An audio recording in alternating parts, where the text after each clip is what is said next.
Heather is going to be the moderator of our social media panel. So I'm going to throw it over to Heather. Thanks very much. I'm so excited to be here today. I actually really miss working in safety quite often, and have been talking to some of my clinics about what they can do when I visit veterinary clinics. I'm really excited to see Justin and Dan and Talitha today too. I think I've worked with a couple of you before, so this is kind of like old home week for me.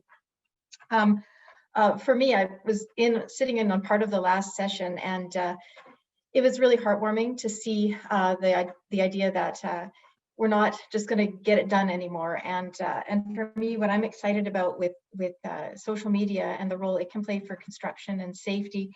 When I worked in safety, I always thought that it was our job in Saskatchewan to raise a social norm, to raise the bar, and to have all employers kind of in that same, where we can go above the legislation and really expect more. And a social norm is where everybody's doing the same thing. So when we see what someone else is doing, we do it too. And I really can see that where social media has that role in safety for construction. And you guys are doing it now. You're saying it's not appropriate for us to just say, plow on through and keep going and work when you're hurt and work even when you think it's unsafe. And I see you guys doing that now in this last session. And it was just fantastic what you're saying. And so that's what I'd like to talk about today, is how we can all use social media together for that. What I'll do is I'll go through and ask each of you a question in turn to start off and just get us warmed up here. So my first question is, can you give us your reflection on social media and its role in building effective culture?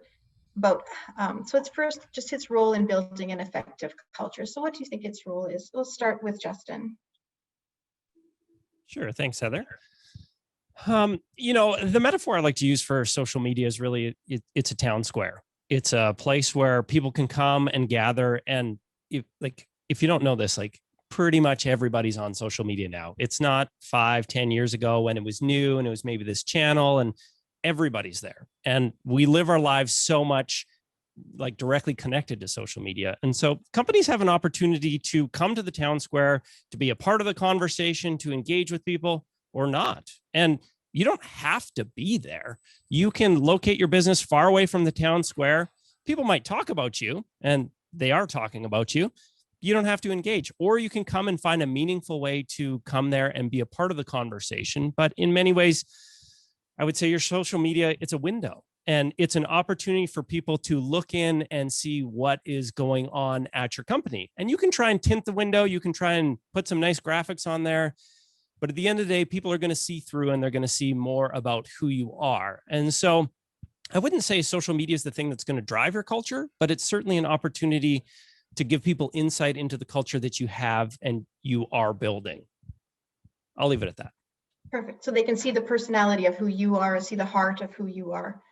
Excellent. Okay, Dan, do you want to tell us your perception of the culture of how social media can help show the culture of your organization? Yeah, thank you. I think it would be really rubbish of me just to say, everything that Justin said, I'm with.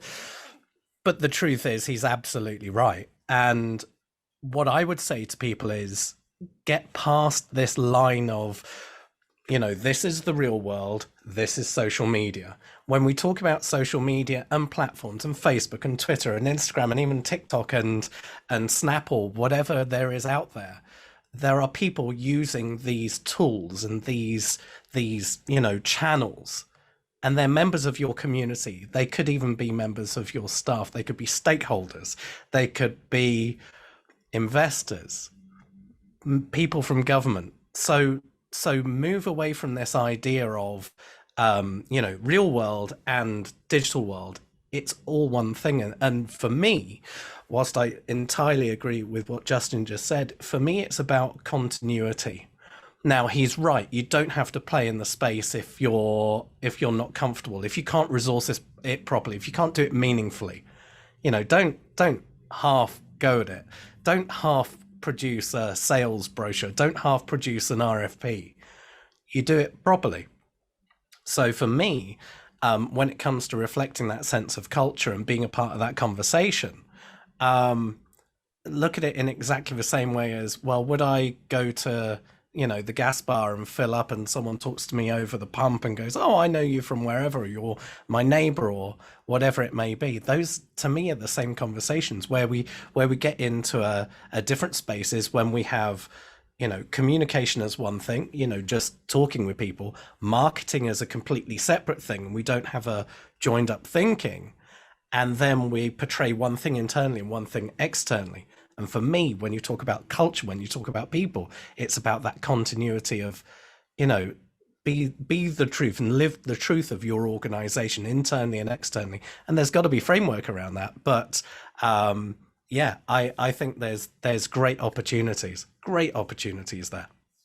I think your audience is going to know that authenticity too. And that's one of the things that's really shifted in social media, from having a templated public presence and then having that authenticity on your internal, when people are going to know that when your customers come, when a home builder comes to a construction company, if your website and your social media is something that's prepackaged and then they meet you in real life and it doesn't match up, that's going to really resonate. And I think that's exactly, I like what you said, that social media, real world are the same thing. And those companies that do it well are very obvious. So Talitha, what's your take on this? I mean, I would just say ditto to exactly what Justin and Dan have said. And maybe just to add to what they've already said is that I think that social media is probably the most direct and authentic way that you can show up in your community and tell people who you are and why you do it. So really living in that authentic space. I think maybe when social media and brands started to come onto social media, they needed to have, like the beautiful, perfect feed, and everything needed to coordinate and match. But people can see through BS, for lack of a better term. And so exactly that is when you go to somebody's website and you go to someone's social media, you want to see who you will be working with and what their values are and why they do what they do. If they're just in it to make a quick buck, I mean, you might sense that and you might get that. So I think that it's really an opportunity for anybody, but especially in the construction industry, to just show people who you are and, show them your work and all of that, but really in an authentic way. That's excellent. So what more can they gain then? So Talitha, I'll start with you then. So if I'm a construction company, I'm mostly focused on building. What do you think I can gain then from having a social media presence? Because it does take resources, it does take consistency. How do I begin and what am I going to gain? Right. So I mean, it's definitely work. It's not something that it can be your back burner thing, because again, then what's the point? It's kind of lackluster. So I think, first starting off is choosing the right platform. For my industry, outside of Raise Her, I also do communications. And then I'm married to somebody who works in construction. So I feel like I have all these little bits and pieces. But so for me in my industry, Instagram works really, really great. But for construction industry, Instagram, I mean, yes, if you're a home builder or you have something a product to show off and to sell, but if you are in more of an industrial space, not necessarily. So I think LinkedIn would probably be something that would, be a lot more beneficial. So I think, choosing the right platform first, and then going through and telling people, sharing some tidbits, sharing some, industry news, sharing safety things, telling people who you're working with, who works for you, that type of thing.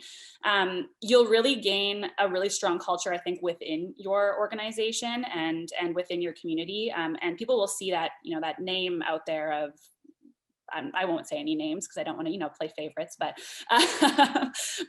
yeah. So I think that there's a huge opportunity and space to be gained by being on social media. Like Dan had said, people are going to be talking about you regardless if you're there or not. So you might as well be a part of the conversation and provide some value to what they're talking about and what they have to say about you. That's excellent. So Dan, I'll ask you, if a company has a really good safety record, how could they promote that on social media as a strategic advantage to competitors? What kinds of things would they want to think about? Well, as you mentioned from the beginning, storytelling is at the heart of what I do. And, we can trump out all the facts and figures and statistics that we like. But, from my days in radio and then TV, if you do a report and it's so heavy on numbers, people switch off after the first 3 seconds. And, after 24 hours, most people remember whether it was a good or negative story, where it was, or the brand, and maybe one key fact. So actually telling the success stories, and sometimes the lessons that you've learned, because at times we learn from, historic events which maybe weren't necessarily a good thing, and demonstrate what the lessons were we took from those and how we've applied it, how we've improved, how we've grown. Because safety and so many other elements of business and life and society, it's a collective growing process. It's a journey for all of us. Sure, we want to hit best practice, but if we want to have that authentic message, as was being said just now, and not just being brand perfect, media trained within an inch of someone's life so that every word is perfect and everything is just so.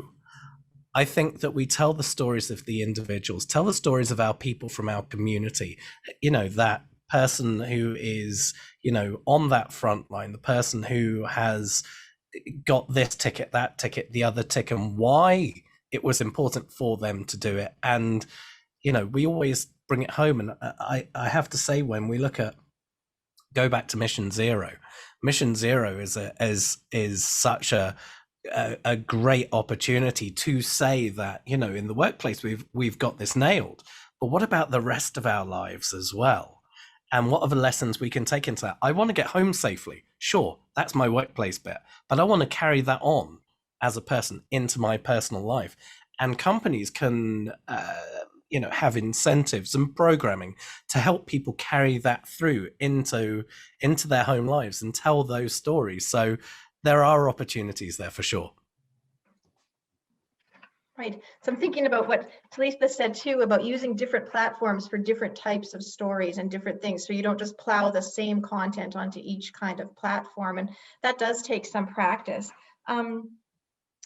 So Justin, thinking about what they've just said, using different types of stories, using different types of platforms, I can think of some that on Instagram do really good walkthroughs, do different types of stories for builders. How do you think that social media can influence behaviors and change behaviors to prevent injury? I think anytime you're going to approach social media, you need to start with a little bit of like why. And so that's an interesting why question. Hey, we want to begin to change and influence behaviors. Now, the other thing you need to decide is like, who is your audience for your platforms? And you can have like different channels for different audiences, but primarily you need to know these are the people that we are talking to. And you can't just say the general public. You can't just say, oh, it's everyone. No, like the more broad you are, the less effective your content will be and the fewer people that will actually see it. Trying to be broad on social means it gets watered down, and there's these algorithms and they see that people aren't really engaged with this because it's too broad. We're just not going to show it to anyone. The more specific that you can be in trying to speak to an audience directly, the more likely you are to have your content be seen organically. That's if you're not paying for it. Now, in a situation like this, if you're trying to influence safety culture, well, then you probably need to try and influence the people maybe inside a business. And I don't know how many businesses or people are going to want to build a social media channel that isn't specifically targeted at customers. Now, there could absolutely be value in that, and that your great posting in different pieces are going to be things that your employees hopefully like to see and engage with and feel proud of the content. But as far as influencing safety culture on social media, I guess if you're an organization that speaks directly to that kind of audience that are the people on the ground that are a part of safety, well, then it's possible. But like has been said here before, it's really about story. In order to be effective on social media, you need to know the 3 reasons why people come to social media. They come to be entertained, they come to be informed, like newsy stuff, or they come to be educated, to like learn things. And I'm sure if I had people raise their hands, how many people have gone on YouTube to learn how to fix something or do something? That's one of the great reasons people come on there. How many people go on Facebook and watch a funny video or want to connect with people or, be engaged in that entertained fashion? Or we go to Twitter for news, or we go to different places. Like, social media is actually wildly complex in some sense, but it's also very simple in that we go there because we want to get something out of it and feel good ultimately, or feel connected or know what's going on. And so we need to get into that. But just going back to the original question, like, it's about understanding who your audience is and what do they want from you. And if you understand that, then you can speak to that and cross over from where you are. But as far as influencing a safety culture, I guess you need to invest in an audience that can move the safety culture and create the kind of content and things that they're going to want, mixing your message into that. So don't expect your social media to influence your internal culture. It can show your story externally so your staff could feel proud of where they work and show your customers, this is what we do. And then maybe to other peers. So a customer might say, I'm going to pick that company over this company because strategically they have a safety investment. And I want my home to be built or my renovations to be done by somebody who's investing in safety. But I'm not going to expect it to build my internal culture. So Yeah. I just think back to when I used to work for a group of car dealerships, and it's not exactly the same, but this idea of culture and showing who you are, like at the end of the day, there's many car dealers who have really bad reputations. And so this idea of going on social and trying to present yourself as like, hey, we're really honest and amazing and good. But if internally the culture doesn't match, well, one, the community is going to out you. So you need to practice what you preach and be a really good company if you're going to put yourself out on social, or else it's going to be a mess. But culture comes from the top of an organization, works its way down through, and happens online, offline, in all these different areas. And that's where I go back to, like, social media is about showing that. It's not about creating that. Like, I don't know if any of you follow Wendy's or the Wendy's Twitter account. It's this like really fun, sarcastic, cutting, witty Twitter account that is super great and people are following it. But when you go into Wendy's, you don't get that experience at all. Like, they feel so far disconnected that it just feels like a fun thing somebody did on social to try and get the name Wendy's out there. But it's not the culture. It's not the experience you get in Wendy's. And that to me is a big disconnect. I don't love that. I love following the account. It's fun. But I don't think it's as effective as it could be if they actually went, we're going to make this our brand. Could I just add something to that? Because I think there's a piece that Justin has absolutely nailed. If we look slightly at 90 degrees, if we look at the case study of United Airlines had this issue where a person was dragged off of the airplane, forcibly removed. It wasn't necessarily a story until it was captured on someone's smartphone, and that ended up on social media. So lots of people in the airline industry went, people and their smartphones, which was the wrong thing to blame. It was the incident itself, which was the issue. But if you look at it as a case study and a lesson for all of us, and what Justin has just said about the continuity between internal and external, the CEO went on to all the news channels that morning and said, we are taking this seriously. We are addressing this. We are looking into this. There is an investigation. The same day, internally, an email went around United that said, don't worry, it's just a blip. This will pass. Don't even worry about it. There was an investor call at the same time. And if you know about investor calls, there's business journalists that are on them. And again, basically said, it's a blip, it will pass. It's not going to affect the share price.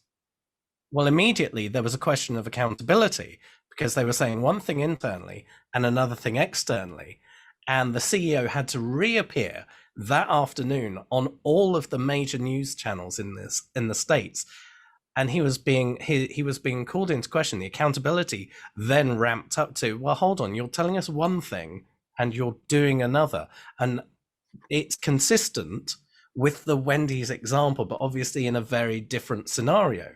Continuity matters. And again, remembering your staff, your suppliers, everyone is a part of that community. So continuity matters. Yeah. And it's also, you've just given the example of people's nightmare of what trolls and what social media can do to people too, right? So that was another question I was going to get to a bit later, but maybe that's a good time to ask it now. So maybe Talitha, we'll get to you. Do you have anything to add to this? And then in addition, what do you do when somebody, when people are hesitant to join the social media circle because of having negative feedback on a social media post? So Talitha, I'll turn it to you. Do you have anything to add to the question of building a culture through social media? And then also, what do you do when you have negative posts and things to have to deal with? Yeah, I mean, I think it's really about, your why, going back to this, the culture and safety. So who you're talking to, who's your audience, why are you on there? And I agree with Justin that you can't necessarily create a culture of safety using social media that will trickle down to your employees or your workforce or whomever, if that's not necessarily what you're talking about on social media, or that's not your audience on social media. So they need to be connected in that way. In terms of trolls, well, in my opinion, it's going to happen. People have a lot of time on their hands. I don't know who they are, where they work, what they do, but they have a lot of time on their hands. They create fake accounts, they go on. So it's going to happen. And I think that it's unavoidable. And, I'm sure Justin's faced it and Dan has faced it. I've faced it where people just say negative things for the sake of negative things. They challenge you for the sake of having a challenge. And I think the best way to handle it is, my motto is, kill people with kindness. So, thank people for their feedback. I think that irks people more than anything is, if they're going to troll you and you say, thank you so much. We really appreciate your feedback. We hear you. That's always a good way to kind of shove them, because they don't know how to fight back to that. But another thing is just really being authentic in who you are and what you portray in the world. And if you are 1000% exactly who you are and what you stand for, and you live in your values, that a lot of people can't question that. I think that in something that I've not necessarily experienced, but what I witnessed, especially last summer with the Black Lives Matter movement on social media, a lot of organizations, not necessarily construction, but a lot of organizations were being challenged by having this performative activism type posts that they put out that, Black Lives Matter and we care and whatever their messaging was. But exact kind of same thing on the lines of the United Airlines, where BIPOC people came forward that work for the organization and say, I don't think so. That's not really necessarily what happened. So they got challenged on that. And however they dealt with it is how they dealt with it. Some people had a beautiful PR package that was put forward, and they talked about how they're going to do better and how they're going to learn. And one organization asked for resources from their followers, and then that blew up in their face, because they're like, you should be doing the work. I don't want to give you resources. You should be doing the work in order to better yourself. So I think that trolls exist, it's going to happen, but how you show up and what you put out and what your values are going to come through. So yeah, kill them with kindness if they come back. So let's back it up. So we've got companies here, some are on social media, some are very active, some haven't even started and they don't know how to start. So what's the best way to start? So Talitha, I'll start with you and then we'll go back through again, Justin, and then Dan. I think Justin actually had something to add. Oh, Justin, do you have something to add? Sorry, did you? I just wanted to note too on social, not all negative comments are bad. Sometimes they're really good. And when I used to work for a group of auto dealers, I'm sure home builders would be the same, in that these are very emotional transactions. They're high cost, especially when people want to get things fixed. They're not always happy to have to do that. And sometimes people drop the ball and mistakes happen, and they would end up on our social and they would blast. We'd post a nice video of something. They would go, this dealership is trash and this happened. And they would write this story of all these things. And you can go, oh, these are trolls, and dismiss them and push them away. Or you can actually go, wait, what actually happened here? And how can we dig into this and fix this so this doesn't happen again? And so every single time we committed as an organization that somebody went on and had a long story that blasted us, it would go directly to the manager who was responsible for that department. He would pick up the phone, he would call the customer, because we usually knew who they were, get them down to the dealership and try and make it right, rather than just dismissing it and going, oh, somebody's upset again. Is when we identify those opportunities, what we do is we get the opportunity to correct them, make them right. And then those people aren't continuously out in the community telling people about the horrible experience we had. It's actually a great opportunity to identify there was an issue here, and maybe sometimes it doesn't always make it up to the top. Somebody isn't really happy or something happened, that we can oftentimes turn that customer from being really upset and angry at us to making it right. And they talk about loyalty and loyalty to your brand and your company. Mm-hmm. A more loyal customer you will have if something went wrong and you correct it and make them happy than somebody who's just had a good experience.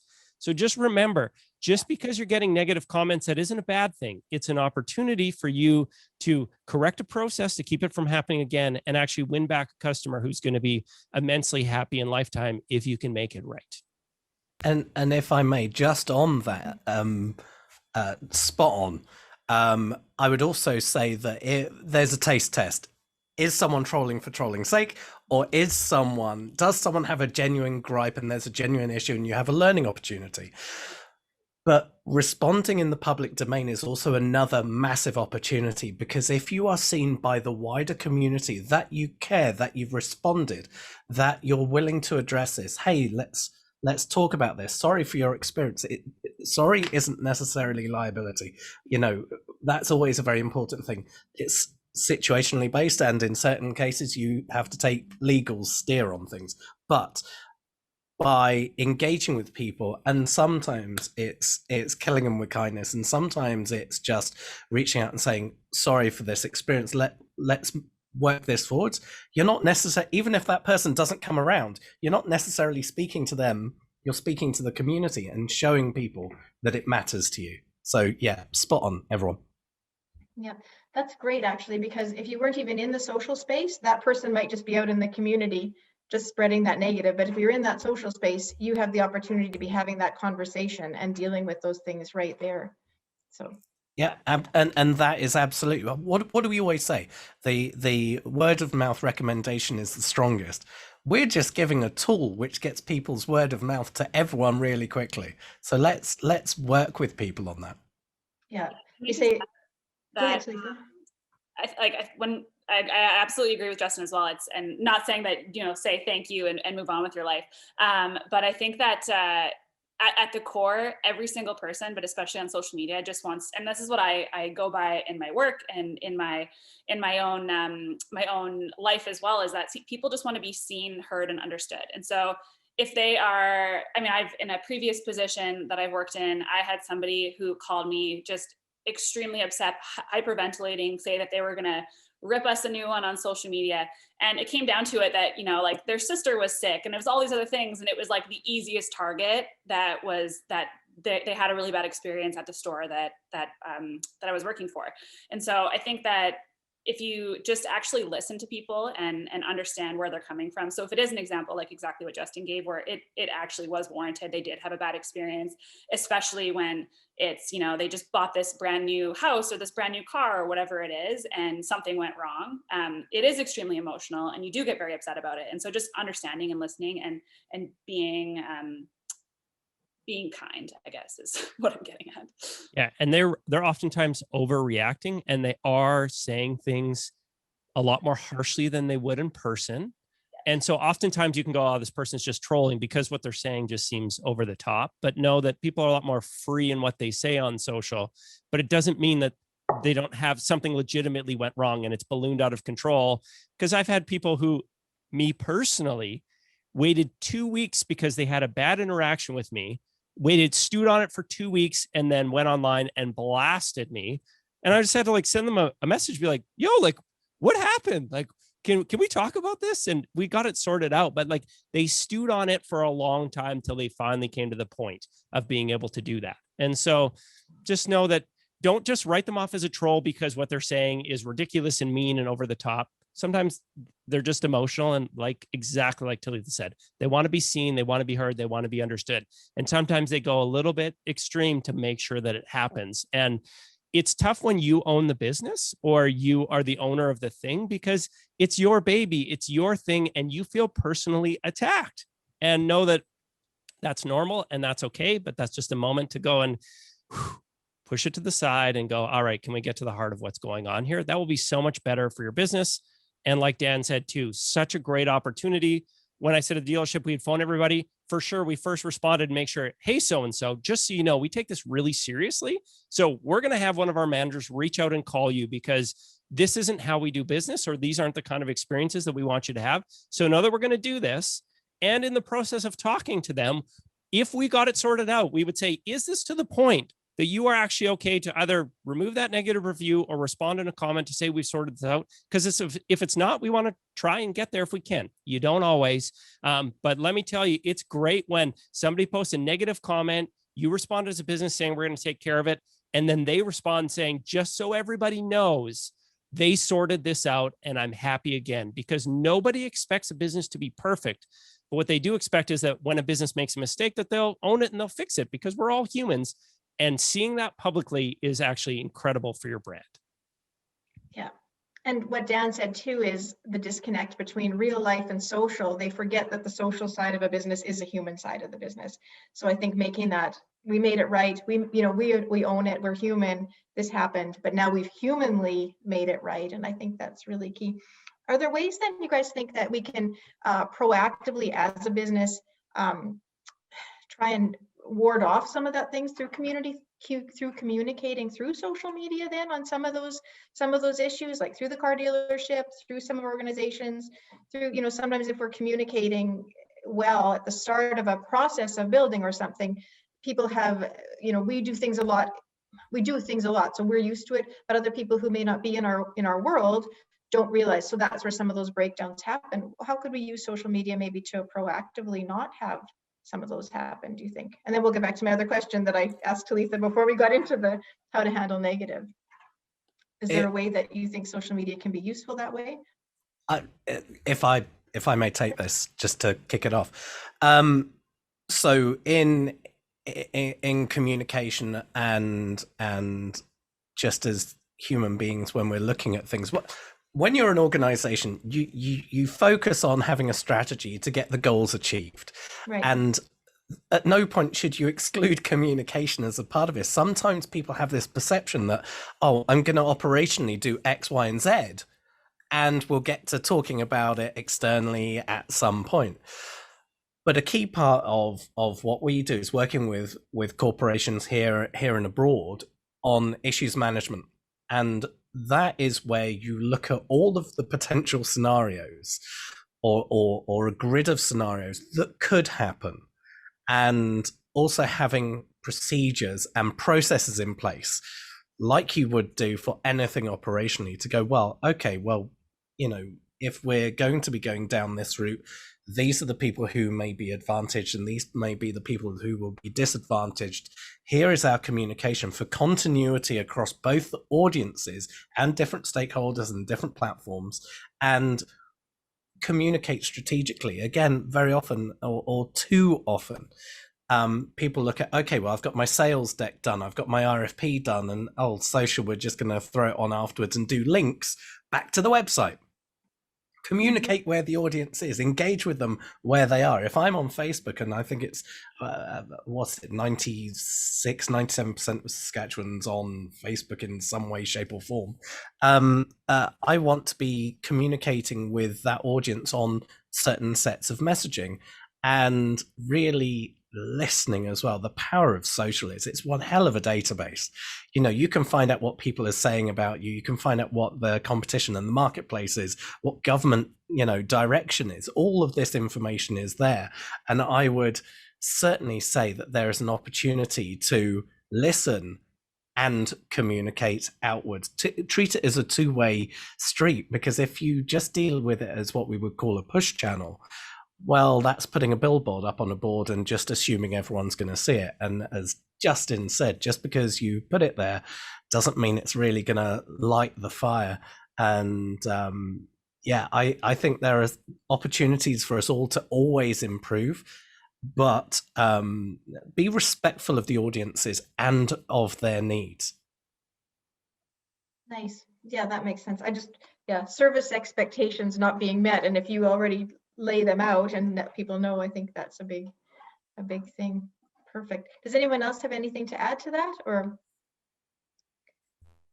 Yeah, I would just say fundamentally, if you're the kind of business who you don't really care about making customers for life, social media is not going to go well for you in general. But if you're the kind of business where you go, no, we want our customers to truly be happy and do a great job, then it's about having a great business. And we one of the projects we did was we actually went down to Vegas with a large company. They are the primary sponsor of a NASCAR team. And Greg, my former partner, and I, we got to join the pit crew, and we got to create all this fun content with NASCAR race car drivers. And we're like on the track, and we're having this great time, and created this incredible piece of content. And we put it out there on our channels, and the brand also put it out on their channels, and their name was all over it.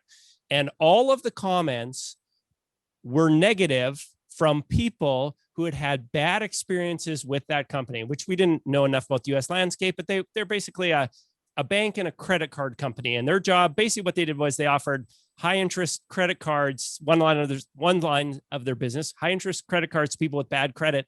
And the experiences did not go well. And so, but all they did was, it was just a war of all these new customers and new mailers and all these kinds of things. They didn't really care about the bad experiences.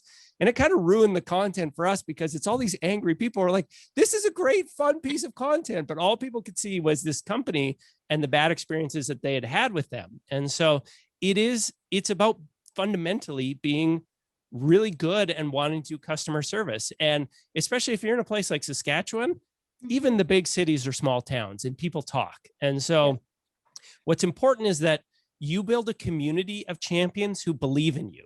And so if you have a community, then when somebody posts a negative comment, your community's coming in to defend you, you've won. And that's what you want to do.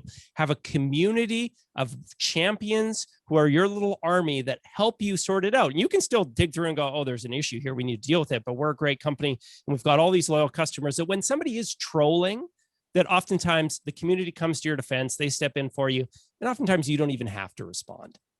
Yeah, one of my jobs, we had a triage for negative things, and one of the elements of the triage was allow the community time to respond on your behalf, because the community responding for you is always almost better than you stepping in and defending yourself, because the community does it in such a positive, good way. My dad moved to Ontario, and that was a big shock to him in his community. Was he said, I'm a disposable customer. And he said, coming from Saskatchewan, no customer is really disposable, and we should never treat our customers as being disposable, because your customers are also the person you're coaching soccer beside. So all of us are in it together for everything, for preventing injuries, because the person that's working for you and with you and building your house is also your neighbor.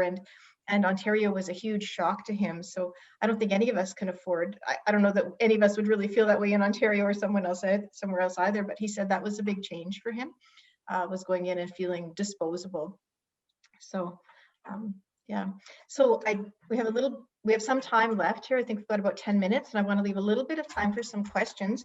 So people that have not entered the landscape and they don't know where to start, and they're trying, and Justin, what you had said on your own website about you can try and fail and pull it out and whatever, you can do research beforehand and decide what platforms you want to use best. Different platforms are different for different kinds of stories and what your audiences are. But what advice would you give to somebody who wants to start out and just dip their toes into social media? So maybe Justin, I'll start with you, and then we'll go around here. Sure.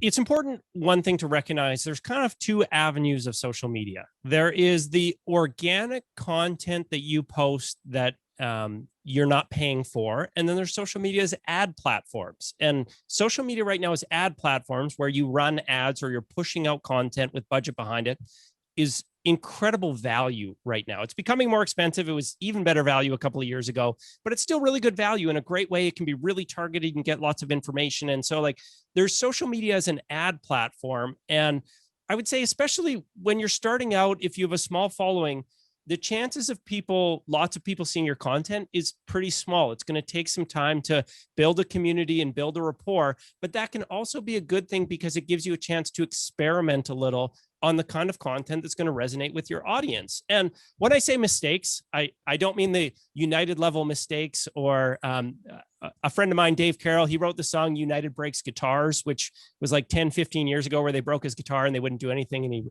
he wrote a song about it. And you guys probably know the story, the stock price dropped, and it was like a whole thing. Like it doesn't, what's really important is that you experiment and figure out what your audience is going to respond to. And I meant, that's great. Should you post on a Tuesday or a Thursday or at 9 a.m. or at 4 p.m.? Sorry, I didn't mean to say Justin's sorry. No, and that's that's fine for experimenting, but even good content, generally people will see. If it's something that resonates with the audience, yes, and you can look in Facebook. Facebook will tell you when the people who follow your page are online and when they interact with you, and YouTube will do that. Get all that kind of information. But it's more about, probably to the stuff Dan's been touching on, is the story. What resonates with an audience? The biggest thing you need to know for social is WIFM. What's in it for me? That is the question that people are asking if they're going to follow you on social. Why would I want to watch your content? Why would I want to consume it? Because it needs to make my life better for having watched it or consumed it. And so if you're going to start small, in just experimenting things, is really be clear on that. Who am I talking to and what's in it for them to do it? And I'm going to start experimenting with it. And then you can start by putting $3 behind this post and $5 behind this post and trying to push it out to audiences to figure out, how is it going to resonate with them? And once you begin to figure that out and you've got a little community built, you can put some dollars behind something and really make a ton of noise. But social media is a lot more noisy than it was a number of years ago. So bad content is it's a waste of money. They charge you more money to push it out on ads anyway. And organically, when you're not paying for it, it will go almost nowhere if the audience isn't resonating with it. So that's where failure, sorry, that was go back to my point. I lost my train of thought.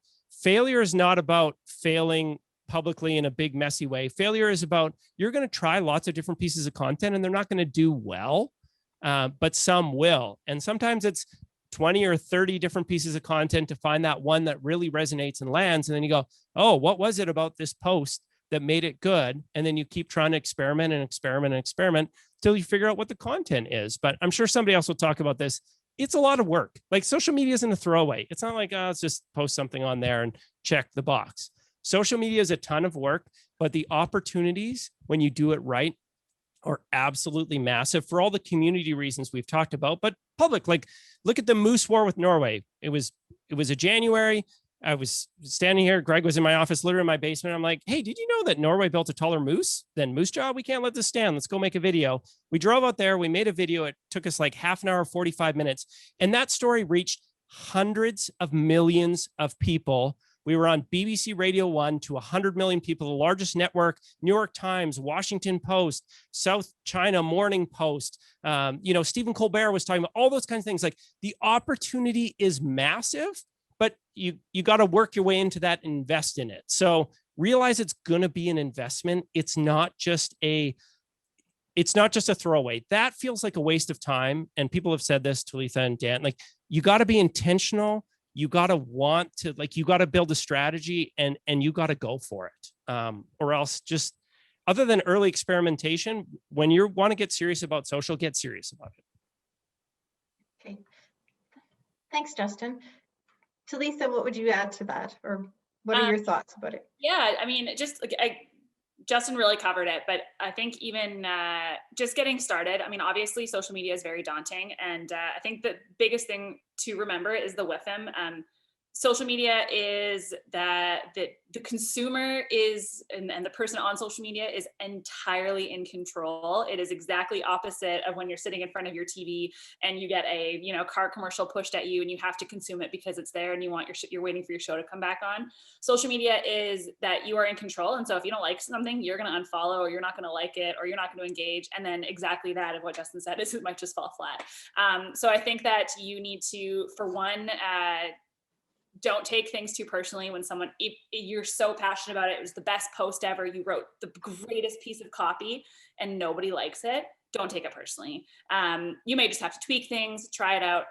Some tools are really great to start out. So like, there are really great free planning tools. So like Planoly, Sprout Social, Hootsuite, there's a million of them. Later, those are great things that will push posts out. They'll kind of tell you ideal times. Insights are really great to look into, especially on your pages. So you can see when your audience is on whatever social media platform you're using.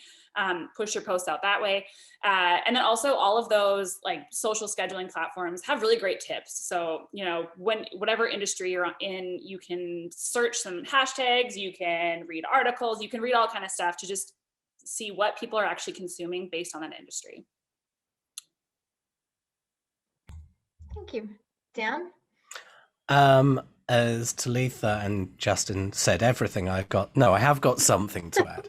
on my board over there, and it's something that I think that anyone who deals with communication, not the communication person of an organization, anyone who communicates should have something similar to this. I've got on my board, where is the value, who cares and why, and what makes you so special?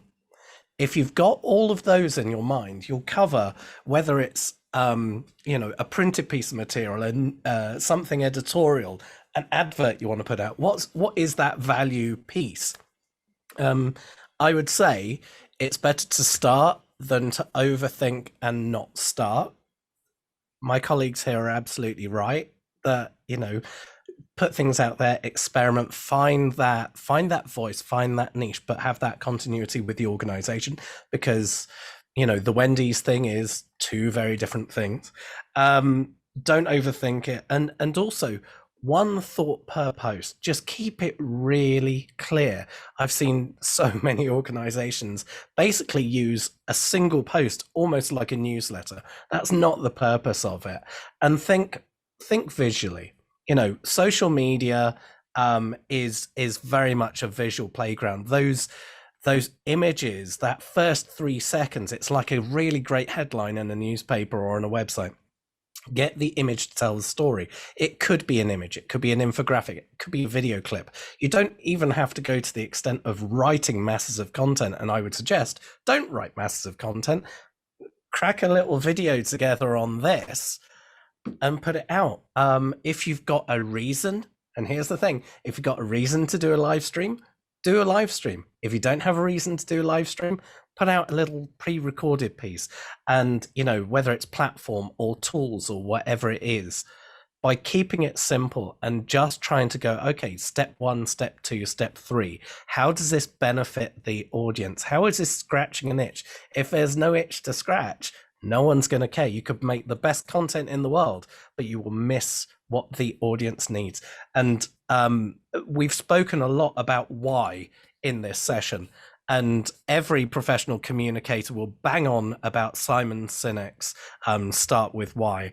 I would suggest to anyone in business who hasn't looked at this, and when you're talking about safety, whether you're talking about the opportunities, whether you're talking about your motivation as an organization, if you focus on why it matters to the audience, they will care. If they don't know why and what your motivation is, there's going to be this disconnect. So I recommend, whether it's an audio book or the printed version, engage with the book, because there's a lot of lessons to take to apply across the range for an internal audience, social, or marketing. Lovely, thanks you guys. No, it's beautiful, and I'm looking forward to looking for some of these companies and seeing what we're doing. And my question earlier about culture, I think when they start to tell their stories and they're showing their safety culture, I think that's a really big influence on what other companies do, and how we can raise that bar in Saskatchewan to say, look at these companies are doing this, and it really does create that whole sense that we can be preventing some injuries here. I think, have we got a little bit of time? It's 11:21, so I think we do need to wrap it. I don't know, is there any questions in the chat that we should be looking at? I don't see any. How can people find you after, Dan, if they need to ask you any questions? You can find me via the Martin Charlton website. Just search Martin Charlton, or if you want to just find me, I'm really easy. It's just Dan Gold Media, to keep it simple, all one word, on every platform, and I will help them with the things that we do at Martin Charlton. Okay, perfect. So every platform, they can find you on the website or Instagram, Facebook, anything like that? Okay, yeah. Perfect. So we can follow you. Talitha, how can we find you? I just put it in the chat because my name is a little bit complicated to spell. So I just did that. But yeah, all platforms at Racer Co. or at Talitha McCloskey, and then talitha@racerco.com for an email. Excellent. Thank you. Did you have anything to add before we wrap up? Or... no, I mean, thank you for moderating, though. I really appreciate being involved. I may not be directly related to the construction industry, but I'm married into it, and I hear all about it, and I really appreciate everything that this association does in terms of safety. So thank you. Thank you. Thanks very much for being part of it, and thank you, Dan. so much for all of you. And Justin, thank you. Is there a way to reach you, Justin? Yeah. Again, I think I put it in the chat, but just at Justin Oh, did you? Reves on all platforms. And again, this isn't a pitch for me because I'm probably, even if you reached out right now, unable to help you, but getting some help is just a great way to kickstart it. And there's lots of great organizations in and around Saskatchewan who this is what they do with social. And whether that's a Martin Charlton or, you reach out to me, I'm happy to recommend some people too. It's a good way to get started, and you can experiment by yourself. But if you want to kind of like go, no, this is something that we've been behind on and we really need to get into, or maybe we've tried before but haven't had a lot of success, you can absolutely have success in pretty much any industry. On social is find somebody, get some help, and they will just kind of kickstart you and get you going because they know the ins and outs of the stuff. Perfect. Thanks, Justin, and thanks, Dan, and thanks, Talitha. We learned a lot. We covered a lot of ground in our time, and I really appreciate you and the work that you're doing. I really want to thank our hosts for today and the work that they've done in putting this whole event together. It's been great. So thanks so much, and I will hand it back now. Thank you.